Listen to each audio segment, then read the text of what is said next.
Important to unmute yourself. Welcome, everybody. Thank you for joining us on this eventful day.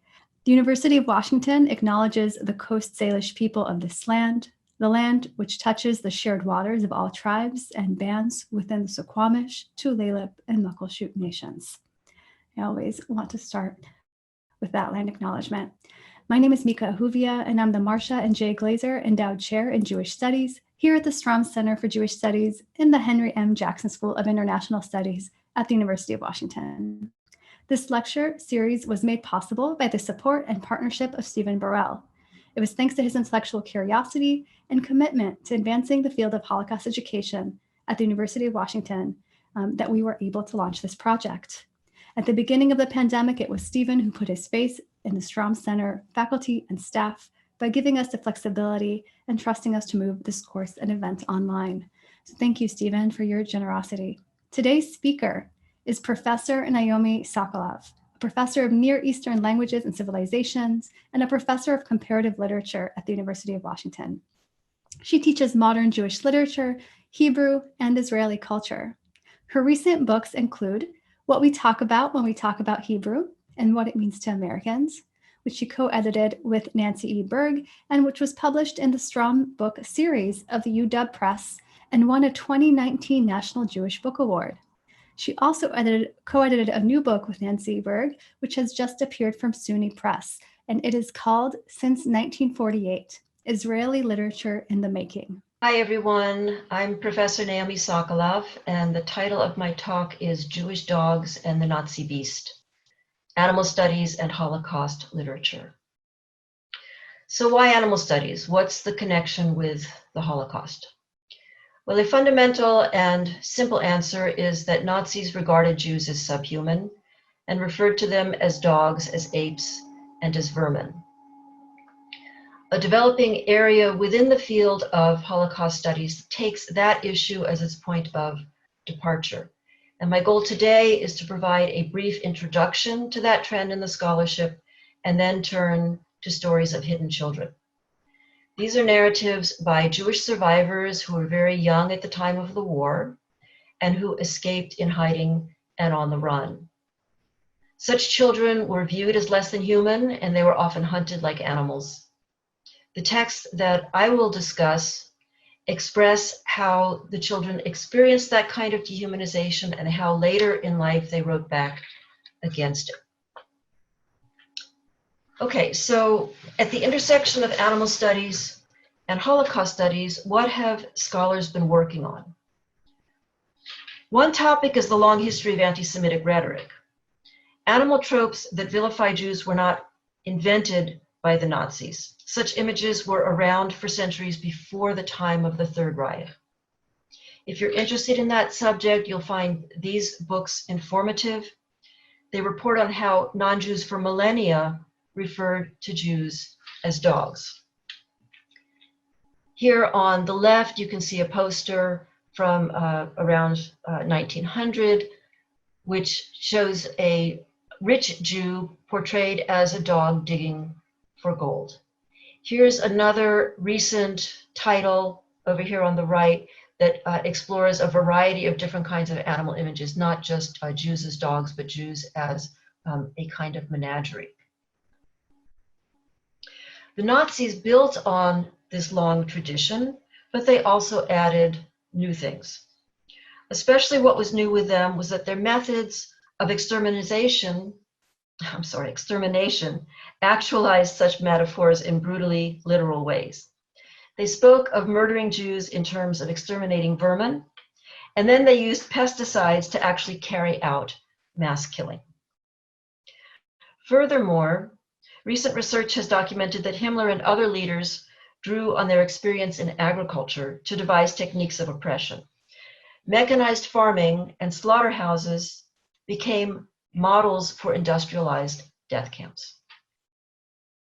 Another topic historians have examined is how Nazi scientists focused on eugenics, that is, the study of heredity and the management of human reproduction for so-called racial improvement. Their ideas about breeding, originally applied in the realm of animal behavior, were later extended to human beings. And those ideas about genetics and racial purity culminated in policies of killing Jews, people with disabilities, homosexuals, and a variety of other populations considered undesirable. Other scholarly work has focused more on figurative language after the Holocaust and ways in which the Holocaust has been interpreted. In the field of literature, considerable effort has gone into analyzing the symbolic use of animal characters in allegorical texts and fable. Much attention has gone to Art Spiegelman's Mouse. I imagine that many of you are familiar with this graphic novel, and if so, you'll remember that it depicts Jews as mice and Germans as cats and Poles as pigs and so on. Readers have wondered, do these images reinforce or subvert ethnic stereotypes? Does presenting Jews as vermin replicate hatreds, or does it modulate the horror and thereby make it easier for wide audiences to learn about the Holocaust? Scholars of literature have also traced the vexed history of phrases which had a long life in journalism, educational texts, and fiction during and after World War II. Among them was the widely used phrase, like lambs to the slaughter, which implies that Jews went passively to their deaths. Another controversial trope was the Nazi beast, and that one implies that the perpetrators were inhuman monsters, not ordinary people. For decades, huge public and political debates swirled around these figures of speech. Now, literary critics are re-examining them, tracing their influence and unpacking their meanings. A further issue that has come up in the area of literature is animal rights. Isaac Bashevis Singer, the famous Yiddish writer, advocated vegetarianism, and a story of his refers to the suffering of animals as an eternal Treblinka. That is, the author is evoking the name of a Nazi death camp to portray how animals suffer. That kind of metaphor has generated heated arguments when activists compare the meat industry to genocide. Consider this ad campaign by PETA, that is the People for the Ethical Treatment of Animals, which came out in 2003-2004. The campaign was called Holocaust on Your Plate. And as you can see, it used images such as this one, where chickens are juxtaposed side by side with a famous image of prisoners at the concentration camp Buchenwald. That kind of campaign and the slogan Holocaust on Your Plate raised a lot of anger, and scholars have debated at length about the ethics of making such analogies. I've listed here the title of this novel, Elizabeth Costello, by J.M. Coetzee, because it also revolves around such disputes and calls attention to similar ethical questions. So I provided you just a few examples of how animal studies has coincided with Holocaust studies, but I hope this is enough to indicate that animal studies are not peripheral to Holocaust studies, but integral to them. Now let me turn to stories of hidden children. Why hidden children? The main reason is that friendships with animals figure prominently in accounts of what hidden children went through. This is not so surprising. Jews who sought refuge in barns, fields, and forests, or in bunkers and sewers, found themselves in close proximity to farm animals, to wild animals, or to rats and other subterranean urban creatures. Their stories therefore invite the kind of scrutiny that animal studies has given to contact zones, meaning hybrid spaces where Homo sapiens and other beings live together and where lines separating them break down. Children who survived in hiding often found themselves in the company of non-human creatures, and together they created mutual ecologies. Memoirs by such survivors challenge readers to rethink species boundaries and to ask, how could children cope with such circumstances, and how did they manage in a hostile world? On this screen, you can see a number of books that are pertinent to this topic. I'll be focusing on two of them. The first one is Alona Frankel's memoir in Hebrew called Yalda, which was translated into English as Girl. In this autobiographical account, Frankel opens with a report of her life at age 6. She was born in Poland, and by age 6 she had lived in a ghetto, had been sent away from there by her parents to escape the Nazis, and was passing as a Christian in the countryside. In the village, she identified more with animals than with people, and she notes that she especially liked the pigs. The pigs lived in a pen. The pen had a low door, and only a little girl like me, about 6 years old, could crawl inside. I spent many happy hours in that pig pen on the straw that was sometimes fresh but usually damp, packed tightly and probably smelly. I loved straw. The coffin I slept in was lined with straw too. The pig pen was my hiding place, my most private place, and the pigs were my best friends. I thought that's how it was in the world. She goes on to note that the pigs had sweet little faces, with their flat pug noses and round, wide nostrils that looked at me like a pair of eyes that always seemed to express amused understanding. Their curly tails were especially merry. I didn't like their ears. They were flawed. All sorts of shapes had been cut out of them. The pigs were my best friends. They would make snorting sounds and I'd answer them. We talked. As you can see, in this passage, the border between human and other creatures dissolves. The text touches on the kind of question that has been fundamental in animal studies, which is how to rethink ideas about personhood and to reconsider hierarchies of value that privilege human beings over other living beings. In Frankel's book, the child's perceptions place humans and non-humans on the same plane. The pigs even become her conversation partners. Cross-species communication is not an oddity, but a given. Frankel remarked very simply, we talked. Furthermore, the girl doesn't question her circumstances. On the contrary, the prose is matter of fact, and so it expresses the little girl's unquestioning acceptance of her situation. The passage also indicates that despite separation from family and fear of capture, the child finds joy playing with the pigs.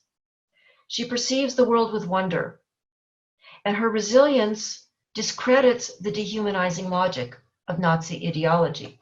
What I mean is that in anti-Semitic propaganda, comparing Jews to animals was meant to degrade. Here, though, the Jewish girl does not see herself as degraded. Her capacity for affection and for unconventional perception yields an inspiring picture of unspoiled and spirited imagination. The narrative insists on the child's mind as creative and resourceful, and so capable of a kind of resistance to oppression. The scenes in the pigsty are especially notable given traditional Jewish aversion to pigs. The child lives a reality in which such conventional thinking does not prevail. Neither do disparaging stereotypes of animals in general. And Frankel makes that point explicitly in a later memoir called Teen Years, where she says, people say he eats like a pig. That's not fair. I know pigs. Pigs are intelligent and pleasant creatures. Once, when the war was in the world, they were my best friends. They eat like they eat. After all, they don't have hands. Her stance here is similar to that of animal scholars who observe, as in this passage, wolves do not philander like the human wolf, and chickens are not chicken, nor do pigs make pigs of themselves. The childhood that Frankel tells us about was as yet untainted by the kind of prejudice embedded in the expression pigs make pigs of themselves. For Frankel, instead, the pigs are, and I quote, pink, plump, round, unquote. What she provides us are concrete details. Hers is a condensed style that has been celebrated as a poetics of minutiae and of tangible particulars.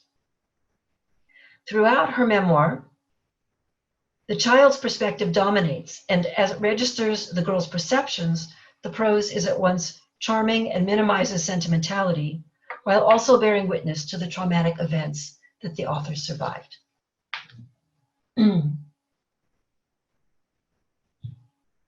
Let me note here that Frankel's writing also suggests that her childhood during the Holocaust taught her empathy for animals. Later in life, she develops strong sensitivity to the suffering of non-human creatures, any and all kinds, and she comes to champion their welfare. As an adult, she repeatedly saves hurt or abandoned creatures. The choices she makes about what to include in her memoirs indicate that compassion is of very high value to her. She barely mentions that she's a world-famous author of children's books. On the contrary, she deems it more important to tell her readers about how she adopted an orphaned crow and how conflicted she feels about cooking meat or fish. What's especially appealing to me about her writing is that it's not dogmatic. Frankel does not endorse vegetarianism with ideological zeal. Instead, she reflects both on her own uneasiness about eating meat and on the cruelties of the food chain in the natural world. For example, she remarks that rescuing a wounded bird may deprive a cat of a meal. Such comments recognize her own perplexity and are free of sanctimony. In addition, Frankel is often self-deprecating in a humorous way, such as when she recounts how she caused a minor ecological disaster by liberating some pet turtles in a neighborhood park. Similarly, she steers clear of self-righteousness when referring to the Holocaust. Although it's evident that she identifies with animals because of her personal experience as a hidden child, and although she explicitly pairs anecdotes about vulnerable animals with troubling stories of Holocaust victims and vulnerable survivors, she avoids overt comparison between animal suffering and Nazi genocide. Altogether, her memoirs offer a refreshingly candid, compassionate, and confused look at human love for animals. Another child who survived the Holocaust on the run is Aharon Appelfeld. At the age of 9 or 10, having escaped from a ghetto in Eastern Europe, he was on his own. He wandered in forests alone and at times took refuge in the countryside, passing as a non-Jew. His memoir, The Story of a Life, bears some parallels to Frankel's.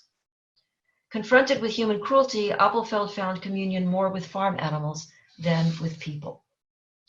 He wrote, "I became familiar with cows and with horses, and they provided me with a warmth that has remained with me to this very day. Sometimes it seemed to me that what saved me were the animals I encountered along the way, not the human beings. The hours I spent with puppies, cats, and sheep were the best of the war years. I would blend in with them until I was part of them, until forgetfulness came, until I fell asleep alongside them."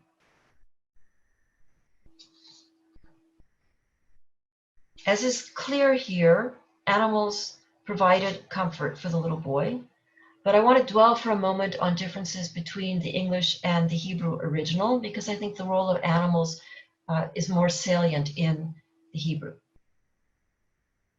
In English, we read that puppies, cats, and sheep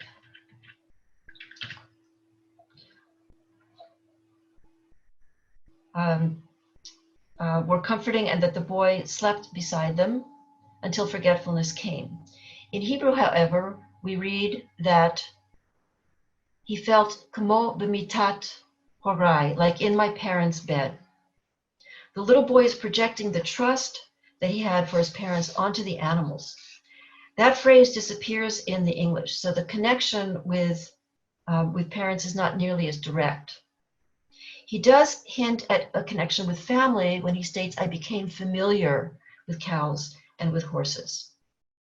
But again, the expression is not as direct, and there's another problem with that word familiar. It's a translation of this Hebrew word, hitvadati, which comes from root letters meaning to know, and which could be translated as, "I introduced myself" or "made myself known."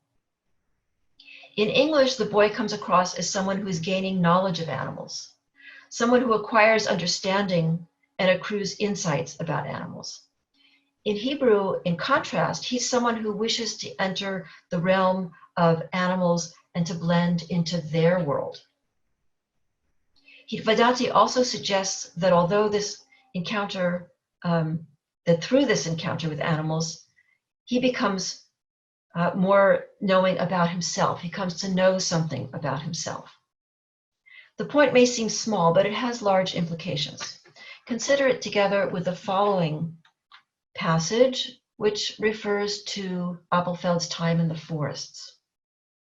During the war, I was not myself, but like a small creature that has a burrow, or more precisely, a few burrows. Thoughts and feelings were greatly constricted. In truth, sometimes there swelled up within me a painful sense of astonishment at why I had been left alone. But these reflections would fade with the mists of the forest, and the animal within me would return and wrap me in its fur. Note here the author states, I was not myself. But Appelfeld says that not in the ordinary sense, such as when people make remarks like, oh, I was angry, I behaved badly, I wasn't myself.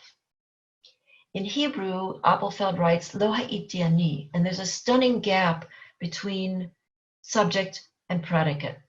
That is, the verb here is ha'iti, and the implied subject is ani. The predicate is also ani, and then Appelfeld negates that, lo ha'iti ani. In other words, I was not I, ani was not ani. The little boy was and wasn't at the same time. He found himself in an existentially impossible situation. In addition, Appelfeld says that he was both like an animal and that there was an animal within. The alternative options, together with the imprecision of the word I, suggest multiple layers of identity. The implication is that the child has not yet achieved a stable sense of personhood. The moment described is a crucial moment in shaping his experience of himself, and it's a time when self-knowledge is both nonverbal and unsteady, and when the boy's relation to animals and to his own animal nature is paramount. One further difference between the Hebrew text and the English translation brings that point into view. The slide reads in English, the hours I spent with puppies, cats, and sheep were the best of the war years. Look over here, though, at the Hebrew, which notes Hasha'ot shaha'iti bimchitzatam. That is, the hours that I was in their midst. The adverbial expression bimchitzatam indicates that the boy is not just with animals, but in their world, on the other side of a species boundary, usually assumed to exist between humans and non-human creatures. In short, like Frankel, Appelfeld entered the territory of animals and adapted to their world and behaviors rather than the other way around. Both these children drew strength from relationships with non-human creatures. Physical proximity and touch helped them through the war, and they considered members of other species as part of their intimate circles, even as substitutes for the family they'd lost. Such fictive kinships can be therapeutic, and in these cases, the encounters with non-human life helped the children develop survival skills, imagination, and empathy. I've already noted that empathy in Frankel's case, and I've called attention to her interest in animal welfare. But what about Appelfeld? Well, he wrote in his memoirs that connection with animals meant discovering he preferred the company of speechless creatures. They were more reliable and trustworthy than humans. Throughout his memoir, he notes that his wartime companionship with non-human animals led him also to identify with humans who were slow to speak, mute, reticent, or disabled. Throughout his life, he tells us, he was inclined to identify with and respect non-normative, marginalized individuals. Here are a few concluding thoughts. As my comments have implied, One line of inquiry that the two texts might raise would have to do with psychology and the roles that animals play in child development. This is not my field of expertise, but one speculative thought occurs to me. Animal studies have taken considerable interest in feral children and the experience of the wild child, that is, children who grow up without much contact with human beings and have more contact with animals. Think of the expression, oh, he was raised by wolves. It seems to me that the stories of hidden children may provide new material of interest for animal studies and how animal studies may apply to education and to psychology. Another line of inquiry could focus on ethical development and values that emerge from interactions with animals. Animal studies scholars have argued that people who accommodate other species as members of their families, that is, who construct for themselves more than human families, thereby position themselves as part of a larger family of living beings. Similarly, acknowledging the value of non-human animals can lead to acknowledging the value of people who have non-normative traits or dispositions. The field of animal studies often advocates for the welfare and rights of both non-human animals and marginalized humans. It seems to me that the stories of hidden children and the Holocaust may provide much food for thought about those issues. A third line of inquiry concerns artistic expression, and this is much more in my field of expertise. Literature that deals with trauma always poses a fundamental problem. Trauma resists being put into words. And yet, each of the authors I've discussed today develops a distinctive and, to my mind, quite wonderful prose style to convey a traumatic childhood.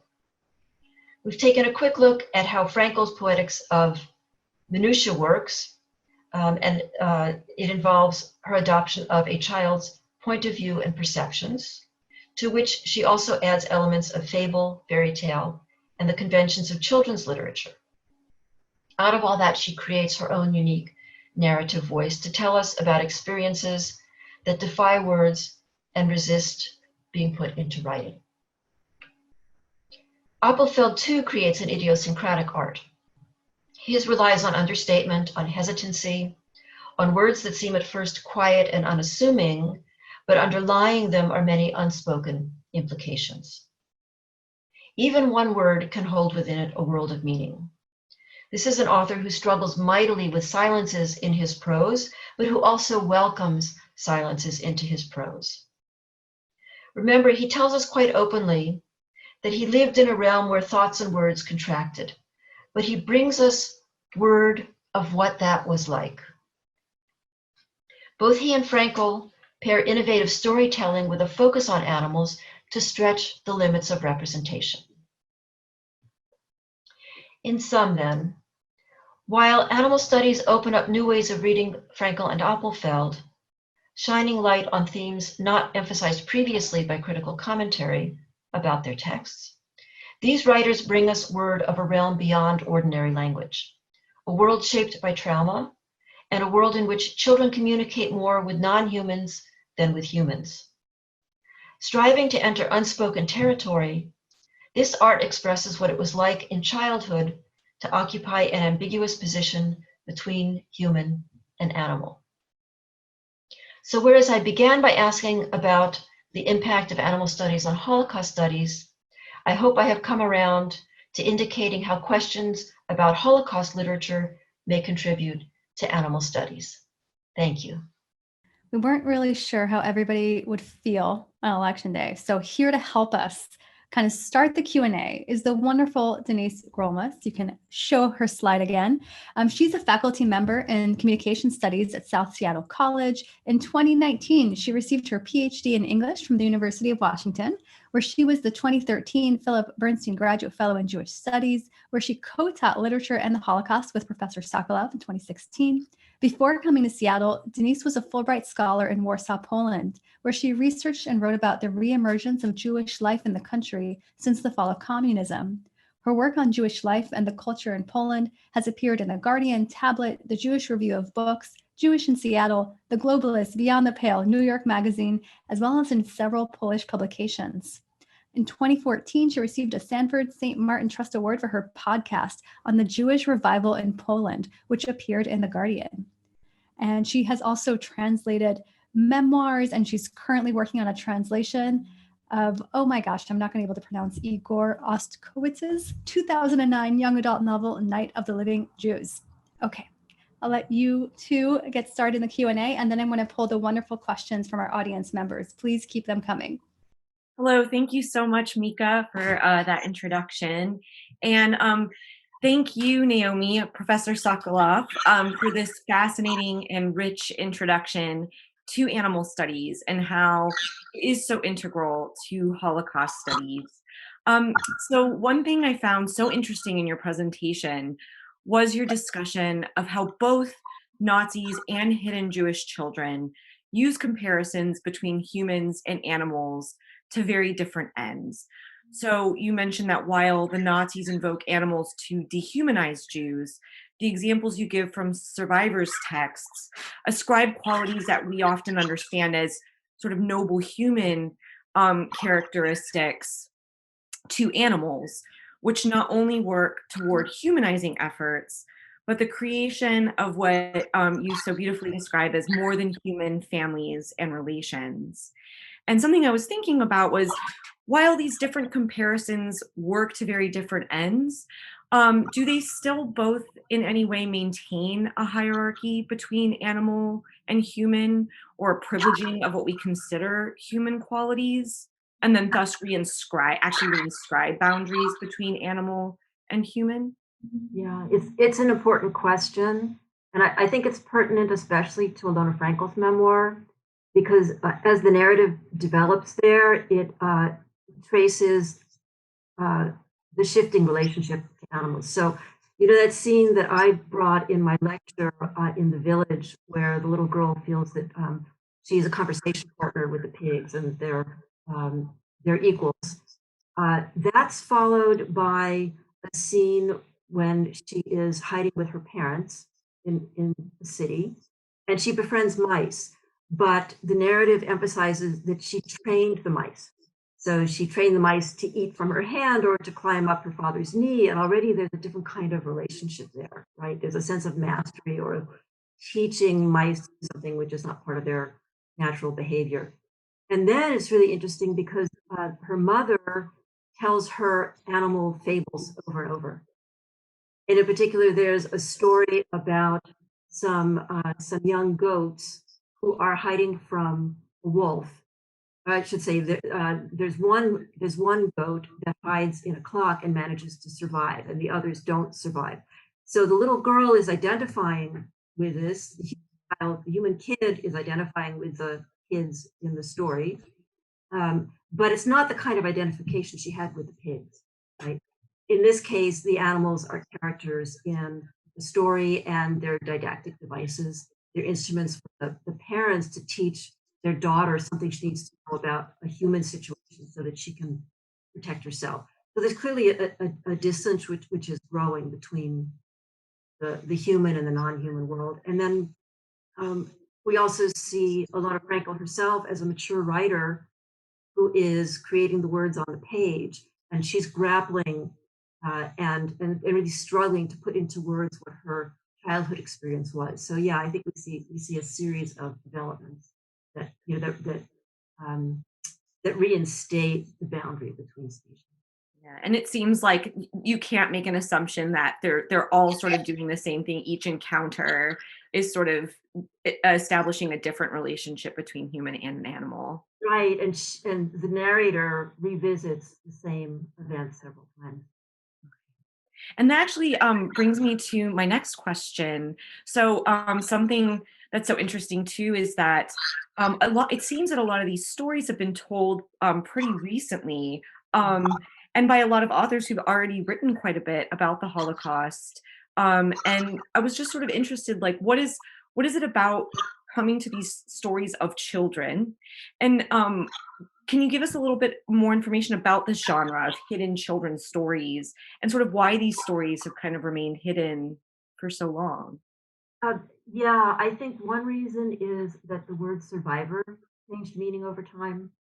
So there were some decades when the word survivor was used to refer to people who had been in camps or who had somehow escaped from mobile killing squads or who had been in ghettos.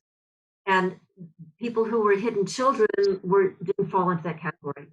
And in fact, many of them report that others said to them, "Oh, well, you didn't suffer the way that children did in the camps. You had it easy." And that began to change really in the early 1990s when any number of these former hidden children found one another and they began to form groups and hold conferences. And of course, that's the time when email and the internet are becoming widely available. So, so now these people, these individuals could find one another and share stories, and they also begin to write memoirs. So that's important. And Alona Frankel, of course, her book is very belated. It's from 2004, 2005. Appelfeld starts much earlier. He's publishing fiction. He's publishing essays in the early 1960s, and within just a few years, he turns into one of the major voices in modern Hebrew literature. But it's curious because even when he is writing about childhood experiences back then, he never used first person singular. He never said I or me or my. He said things like, um, at the beginning of the war, we were very small, always Mm. person plural and collective. And I'm sure we could spend a lot of time trying to understand that and what's going on there. But I I'll suggest that I think it has something to do with the experience of having to suppress his voice and something to do with having to suppress his identity and not wanting to uh, put himself out there, so to speak. Um, and that makes me curious. I'm wondering if you have any comment about your grandmother. I know she also was someone who escaped in hiding. Yeah, it's as you're talking, I can't help but actually think of my grandmother's own story. So my grandmother, was hiding in plain sight, so to speak, in Warsaw, Poland throughout the war, visiting her family in the ghetto. Her mom, my great grandmother, was in a camp but escaped. But yeah, and then as you know, my grandmother sort of lived in hiding until my 20s, in a lot of ways. Yeah, about her. So what's really interesting is I think that my grandmother is one of these people who felt like she wasn't allowed to call herself a survivor, because she herself had not been in a camp. And I think that just the survivor's guilt, though, I mean, plays out across spectrum. So people who did survive camps, but people who survived in other ways. I think the feeling of um, just the feeling of immense guilt in surviving can make it so difficult to figure out how to even tell one's story, because you cannot think of you cannot do it without addressing all the lives that were lost. Um, and I think also just the distance of time. I think when, I would think trying to process an experience you had as a child is so different. Like your sense making process is so different, I think, than when you are tracking your experience as an adult as well. But yeah, I mean, she was one of those people who could not put her story into words until a good, how many would that have been? A good 60 years later. So, so yeah. Though you told me that she wrote a children's story. She did. And I was actually thinking about that in terms of so my grandmother immediately after the war, what she said, she published a children's book. It was one of the first children's books to be published in Poland after the war. And it was called Powrót Krasnoludkov, so Return of the Magical People. And the story is absolutely an allegory about the war. The magical people are Jews. They are hiding in the forest. They are rediscovered by two children who think the magical people have disappeared. Um, and of course, it makes no specific mention of Jews at all. But it's apparently, from what I understand too, a lot of those children's books published after the war were meant to tell children everything is now okay. We are now safe. And that is exactly what her book was doing. So these two children discover the magical people in the forest. They've lost all their family, and the children go about trying to reunite the magical people so that they can rebuild a family and be safe. And so that was the story that she left behind, and then used the money from that book to immigrate to South America. So yeah, so hers was definitely a story for children in that sense. Yeah. Um, but so another thing that I was actually thinking about when you were talking, Naomi, was the issue of kashrut and how these experiences seem to sort of reanimate in some ways the value of these Jewish laws. And I was wondering what you thought, whether in some ways these texts mark the value of animal life as like particularly Jewish, a certain Jewish value, or is there something more universal or secular, like a set of more universal or secular ethics that these stories are all invoking? Okay, so in both of these memoirs, there's very little emphasis on Jewish religious observance. Um, if if any of our viewers are interested in how Jewish dietary laws, kashrut, are related to compassion for animals and animal welfare, uh, I do recommend a book that came out in 2018. It's called Animals and Animality in the Babylonian Talmud. So that's a book that looks at these issues from the perspective of contemporary animal studies approaches. Um, in the memoirs per se, I think there's one episode which is worth mentioning, and this is in Frankel's memoir. She's talking about a time during the war when her father was sent to work in a tannery adjacent to a slaughterhouse. And there were other Jews who were sent there as slave labor. But he was in a position to collect blood in buckets. And he shared that with these other Jews and managed to save quite a few lives by doing that. So it's a rather gruesome scene. It's in a slaughterhouse. It's gory. There's lots of blood. But again, the narrative is presented in an understated, calm kind of way from the perspective of the little girl who saw this happen. And so it's quietly life affirming, and it makes clear that lives are being saved. I think that's a universal event. But if the readers know about kashrut, they're going to feel this differently because they'll know that the dietary laws forbid people to get blood. Okay, and that's connected to ideas about not being bloodthirsty.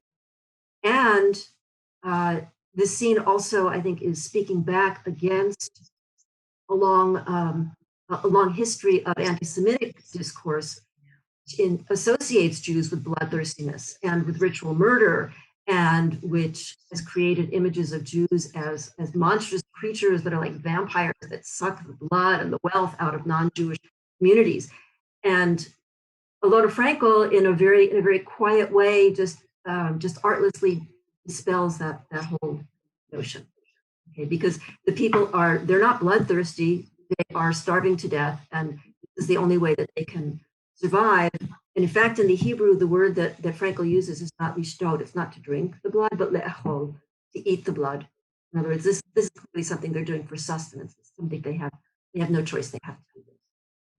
So interesting. Yeah, and blood libel, right, was still, at least in the context of Poland, was still playing a big role in animating anti-Semitism during the war and after it, right? So in the post-war pogroms as well, it was still playing a huge role in a lot of those post-war pogroms.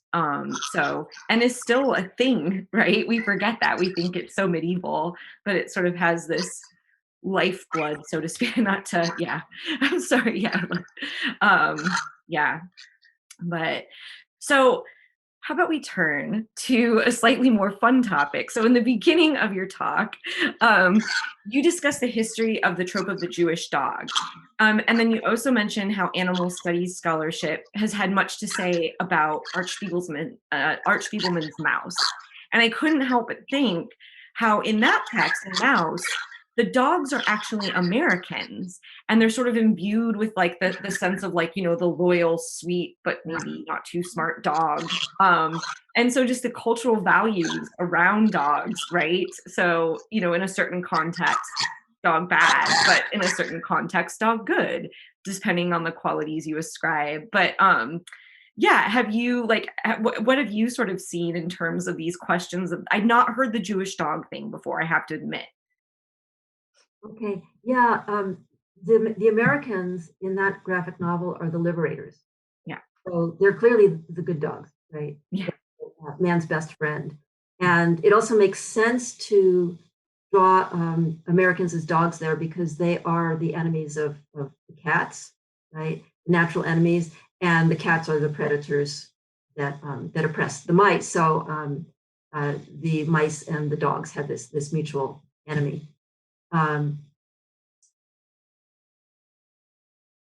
the book that I mentioned in my talk briefly, it's this one. It's The Jew's Best Friend, which was edited by Philip Ackerman Lieberman and Rakefet Velashik, presents some of the history of the image of dogs throughout Jewish history. And in their introduction, it's really interesting. They mention that for millennia, Jews were associated with dogs, and they responded to it by sometimes having very negative views of dogs. In other words, they distanced themselves from dogs, and they said, you know, dogs are not at all like Jews, and Jews are not at all like dogs, and we don't like dogs. But sometimes they transformed that by embracing the image of dogs and saying, oh, they're our best friends. So there have been good dogs and bad dogs throughout Jewish history. And I have to confess that when I was looking for images to use in my PowerPoint, I did a Google search of Jewish dogs. This is what I got. I got a lot of images like this when I Googled Jewish dogs. And I suspect that it tells us something about the confidence of American Jews and the optimism of Jewish American culture. I suspect that the people who were putting together those pictures, like you, do not know the long history of images that associate Jews and dogs. I don't think it was a deliberate act of resistance or defiance against anti-Semitism, but it is a reflection of the confidence of the Jewish community. Amazing. Well, thank you so much, Naomi, for engaging in this conversation with me. I will hand it over to Mika so the audience can ask questions now. Question from Sharon Keener Reynolds. And this question actually reflects a lot of the same sentiment that students had. Students were really interested in the examples that you started your lecture with. So I'll just read her question. You talk about the debate regarding like Spiegelman's mouse, for example, whether it reinforces or subverts ethnic stereotypes, right? Does it modulate the horror of the Holocaust or replicate it? So what are your thoughts on that? Do I have to choose? I think it does both, and that's part of the dynamic that makes the work interesting. But there are self-conscious moments when the characters in the comic wear animal masks, and so the text itself calls attention to the fact that it is using a rhetorical device, and I think that that prevents the readers from sinking into taking anything too literally. I also think that the huge popularity of this text is an indication of how the animal imagery makes it accessible. And I think it does diminish some of the horror if we were confronted with too much horror as we are in many written memoirs that don't use that kind of playful imagery. I think it would be a lot harder to immerse ourselves in the story. I think the most problematic animal image in there is the Poles as pigs. Poles have not loved this book as much as other audiences. Yeah, context matters, I think, right? And intention, that's the other thing I'm hearing from you. So the second question I want to point to is from your colleague, Professor Salim Kourou. He asks, in the memoirs, how are the children's closeness to animals explained? Is it caused by the hostility from humans that protected them, language barriers? Are there any clues about this? It's definitely related to not trusting human beings. Okay, so these children turn to animals, and especially in Appelfeld, there's a sense of experiencing some kind of realm which is so extreme that it's different from any kind of ordinary human interaction or communication. And I'd like to say that um, that one of the things that strikes me as so impressive about these memoirs is that they do bring us word of that experience, which is so far beyond what's ordinarily perceivable. And the words are beautiful, right? The prose is very engaging, and um, it's also expressing a kind of humility, because one of the messages that it brings us is that there are experiences in life that are beyond language. There's wonder and there's amazement, and there is trauma, and there is compassion and there's empathy, and all of these things which are more important than words. And that's coming from people who are very invested in writing. I mean, that's what they do. That's their métier, is to write, and verbal craft is very important to them. But as important as words are to them, there are other things that are more important. So another audience member, Ellie Levy, kind of brought up the kind of some of the biblical background to the way, I guess, ancient biblical storytellers liken themselves to animals.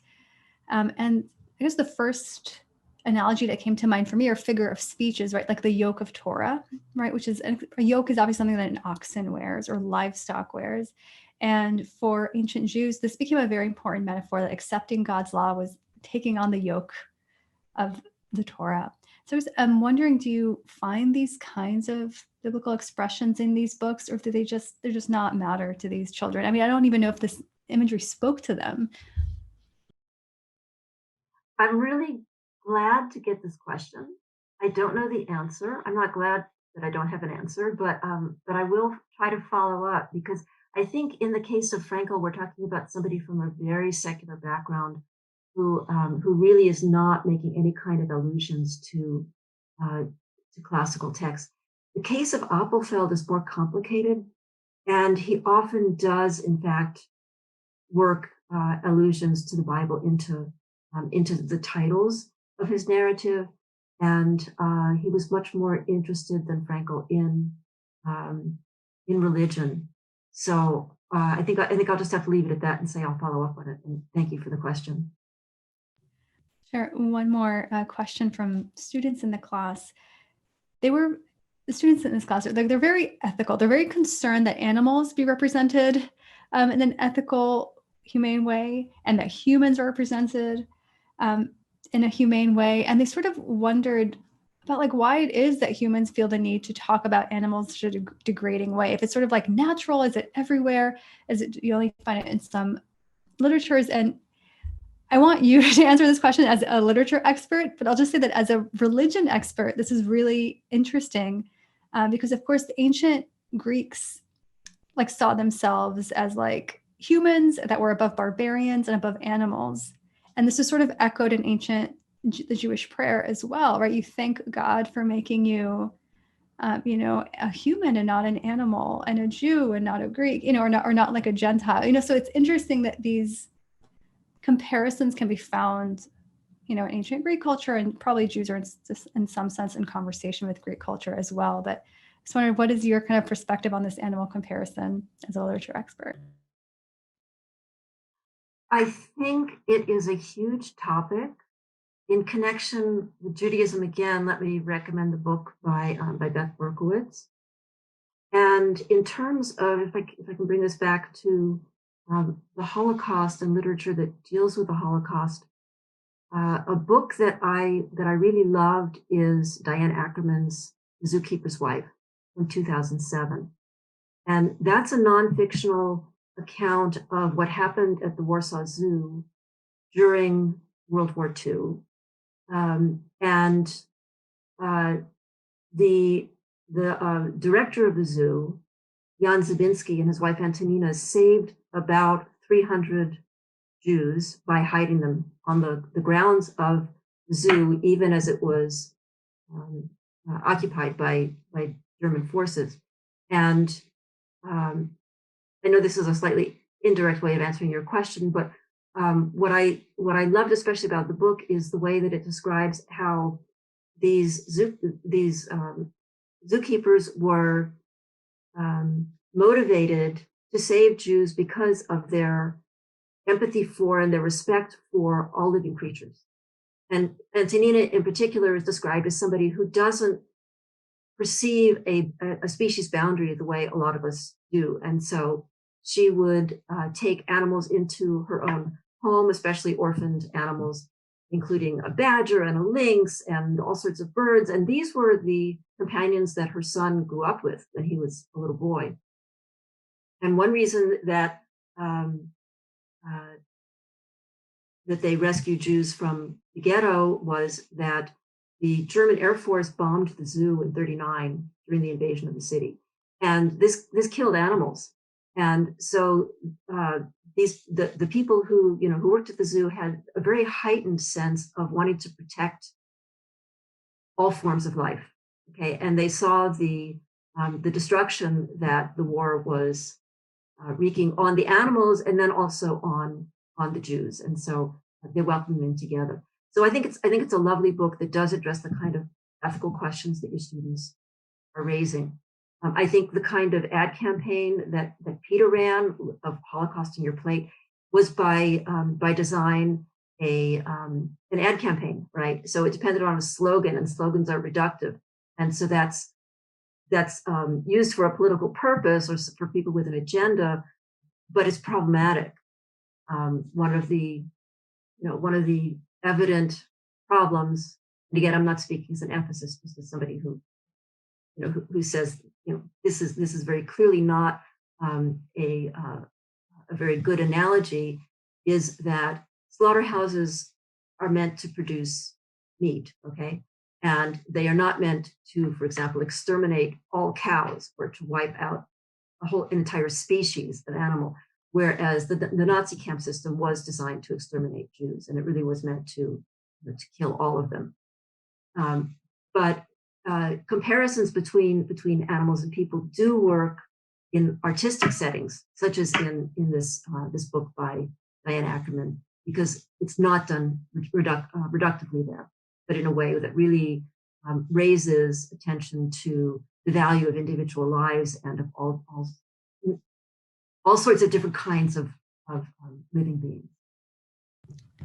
Thank you for that really beautiful answer to a very inarticulate question. I really appreciate it. Is this something that you're writing about now? Yes, I have written about that. And I want to add that the movie that was based on The Zookeeper's Wife was disappointing to me, because I think there that the parallels between animals, the zoo animals, and the people are reductive. And I also think that there's a lot of violence in the film. There's violence against animals, and there's violence against Jews, and there are a lot of bloody scenes. And so all of those images are being used as a way to appeal to audiences that, for whatever reason, are drawn to violence. And so I think the movie is a very different phenomenon. It's not like the book. So often, right, movies fail to convey the beautiful depths of books. I do want to share one more question from our audience member, Andrea Cooper. She thanks you for a rich and fascinating talk. And she wonders if Appelfeld's emphasis on preferring the company of non-speaking creatures kind of reifies the characterization of animals lacking human speech. Are there any potential ethical implications to this representation? I mean, I feel like a lot of the questions I'm getting for you right now are actually for an ethicist. I don't know how much you feel like you have become an ethicist speaking on behalf of animals. Would you care to respond to that? Can you repeat the question? Yes. So, in your view, does Appelfeld's emphasis on preferring the company of non-speaking creatures reify the characterization of animals as lacking human speech, which I guess animals do lack human speech? What are the potential implications of this framing, either ethically or representationally? Oh, okay. I'm going to respond in a rather indirect way by referring to a novel which is called And the Rat Laughed. This is by Nava Semmel. And it's also about a hidden child, and that hidden child befriends a rat. That's her only companion when she's hidden in a cellar. And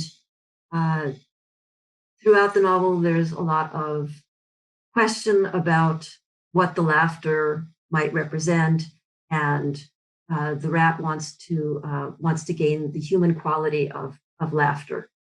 Okay. And the reason I bring this up is because scientists have recently discovered that rats do laugh, but they do it at frequencies that the human ear can't perceive. And so this novel, I think, was onto something before neuroscientists had made it widely known that there were such kinds of communication. And the novel, which is about a hidden child, is bringing to the attention of readers a kind of experience that was beyond the frequency of human hearing previously.